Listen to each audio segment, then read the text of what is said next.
ప్రపంచవ్యాప్తంగా సినీ ప్రియులు ఎంతో ఆసక్తిగా ఎదురుచూస్తున్న చిత్రం Avatar Fire and Ash. James Cameron దర్శకత్వంలో వస్తున్న ఈ విజువల్ వండర్ పై భారతదేశంలో భారీ అంచనాలు నెలకొన్నాయి. ఇప్పటికే దర్శక ధీరుడు రాజమౌళి ఈ చిత్రాన్ని ప్రశంసించగా, తాజాగా క్రియేటివ్ డైరెక్టర్ సుకుమార్ కూడా ఈ జాబితాలో చేరారు. సినిమా చూసిన అనంతరం ఆయన తన అభిప్రాయాన్ని పంచుకున్నారు.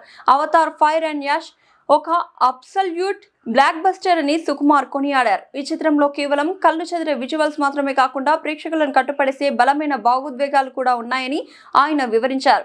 ఒక భారీ కథను అద్భుతంగా చెప్పడంతో జేమ్స్ కెమెరూన్ మరోసారి తన ప్రత్యేకతను చాటుకున్నారని ప్రశంసించారు. ఈ చిత్రం కేవలం సినిమా కాదని, అదొక నిజమైన ఈవెంట్ ఫిలిం అని సుకుమార్ అభిప్రాయపడ్డారు. కుటుంబంతో కలిసి థియేటర్లో చూసినప్పుడు దీని పూర్తి అనుభూతిని పొందగలమని ఆయన సూచించారు. అవతార్ ఫ్రాంచైజీపై భారతీయ ప్రేక్షకులు చూపిస్తున్న ఆదరణ అసాధారణమని, ఈ చిత్రం ఒక తరం గుర్తుంచుకుపోయే గొప్ప అనుభవంగా నిలిచిపోతుందని అన్నారు. 28th సెంచరీ స్టూడియోస్ సమర్పిస్తున్న ఈ చిత్రం డిసెంబర్ 19న ఇంగ్లీష్, హిందీ, తెలుగు, తమిళం, కన్నడ, మలయాళ భాషల్లో గ్రాండ్ గా విడుదల కానుంది.